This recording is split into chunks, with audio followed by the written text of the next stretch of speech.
God of War 2. Disco bônus. Making of Capítulo 1. Fala galera, e aí, como é que vocês estão? Dibas? Espero que todos estejam bem. Bora dar sequência em mais uma série nova aqui no canal. A gente vai ver agora o disco 2 do God of War, né? O CD bônus, que é o Special Features. Nesse disco a gente tem todo o conteúdo extra do jogo. Então a gente tem make-off, entrevista, bastidores, níveis descartados, as músicas, o pessoal que fez a dublagem e vários outros conteúdos. É uma série bem bacana aqui pro canal, me deu um baita de um trabalho para conseguir fazer, por isso eu peço a ajuda de vocês. Então se você gostou do conteúdo, curte, comenta, se inscreve, ativa as notificações aí para não perder nada, indica para quem você sabe que gosta de God of War. Deu um baita de um trabalho para eu conseguir esse material, porque eu extraí ele nativamente do próprio DVD original e eu fiz algumas melhorias. Originalmente a resolução é em 480p e a proporção de tela, o aspecto é em 4:3. Então eu consegui pegar e fazer um upscale na imagem sem perder muito da resolução. Então eu consegui tirar ruído da imagem, consegui melhorar a nitidez e saturação e também fiz a legenda. Então eu legendei todo o conteúdo para vocês. Então vai ser um capítulo por vídeo. A gente vai ter todo o conteúdo desse CD, né, extraído aqui no canal. Então cada vídeo vai ser uma parte. E só para vocês terem uma noção, originalmente ele era assim, né? Então quando você reproduz ele nativamente é isso que a gente vê. E eu consegui deixá-lo assim. Então ficou num aspecto bem maior, a gente vai conseguir ver em 2K, não vai perder tanta qualidade. E eu acho que vai ser um conteúdo muito bacana pro canal. Bora lá assistir?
Lunch.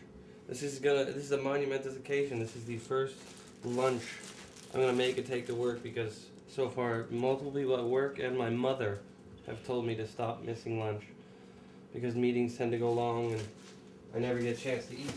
So I end up eating like a bag of Doritos. So now I'm gonna have an apple and a sandwich.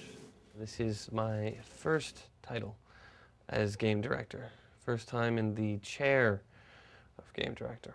I expected it to be hard work, but the sheer volume of work and the amount of stuff you have to carry in your head and be on about all the time is staggering. It's huge. I'm such a fucking horrible sandwich maker. This shows my true inexperience. I want to take what we started and push it 10 times further, you know, get more of the story, more of the mythology embedded in, while picking up all the things that we felt, wow, we could have really done this better. All right, all set for school. You know, it's my face and my name out there that if this is bad, I'm the guy. You're the guy that fucked up God of War, you know, like that weighs heavily. I truly believe that we are putting absolutely everything we can into this thing.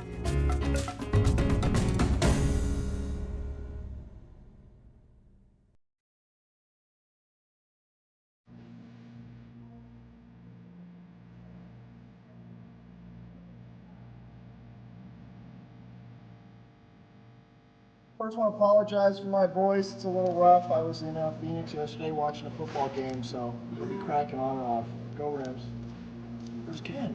Ken! Anyway. Am I scared or nervous about doing the job? Yes, terrified. But the reality, and the good fortunate thing is, only when I get a chance to think about it. I'm not given much opportunity to think about it. We're starting to get to the point where we have a lot of stuff done, and it's going to be cool to start showing it to everybody. For the most part of the project, I'm, kind of an information person, going to different departments and like a sponge, soak up as much information as I can so I can direct people in the proper way. It's very, very challenging, but times it can be incredibly stressful, like right now.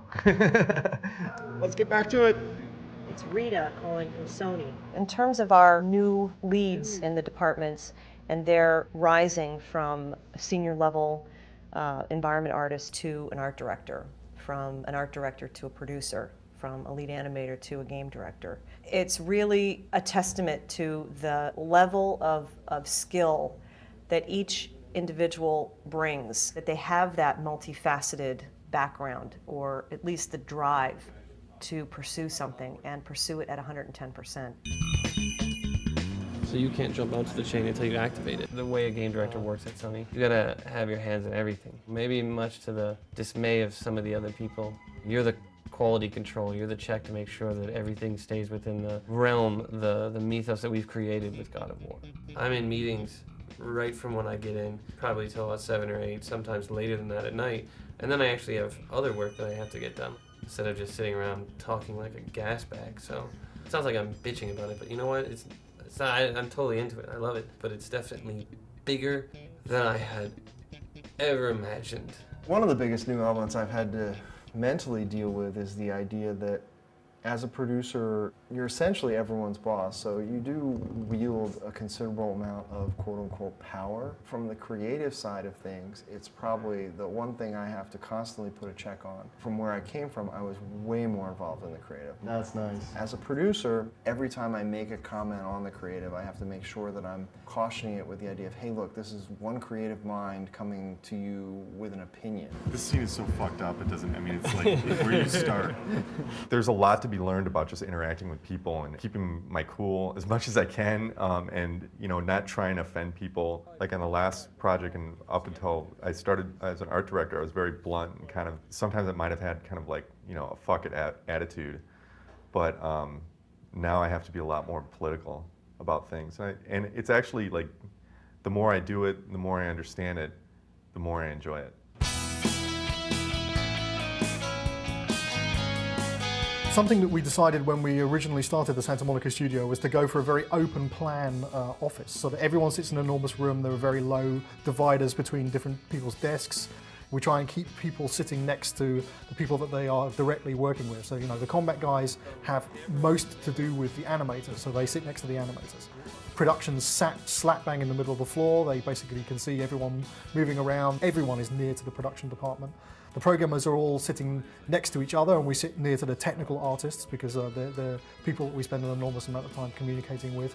So, the entire structure of the studio really aims at fostering easy communication that doesn't rely on email and doesn't rely on chance encounters in the hallway. It's very important that you make people talk to each other, and this seems to be a very good way of doing it. Upon my initial observation, it was like, holy cow, everybody is there, and my desk in particular is right on the kind of the main thoroughfare, like I-5 running down the middle of sunny Santa Monica. So, I hear everybody walk by, I hear everybody's conversations. I prefer it just because, I can give Steve shit, or I can give Todd Pappy shit on my left, or whatever. For that, it's kind of a nice break than just locking yourself in your office. First coming here, I liked everything about the place except for that aspect of it, is sitting in a big, basically like a gymnasium with a bunch of desks in it, and like you could hear like half of what people are talking about all over the place, and it might be kind of hard to get focused, but it really does bring out that collaborative experience. It's in your face. You see what everybody else is doing, so you end up understanding inherently from working here and walking, to go get a soda or something like that. You get an understanding subliminally of what's going on in the game.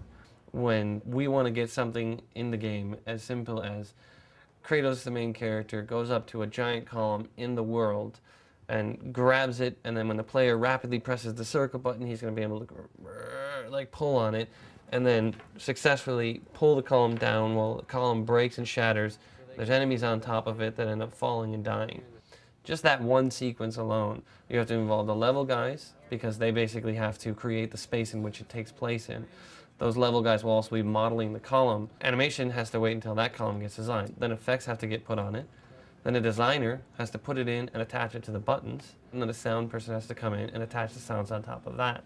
If any special code has to get done, meaning a tool needs to get written in order to get this to happen, code has to be notified early on. Almost every single department has their hands on this thing, and this is a thing that could, basically take up a minute of gameplay.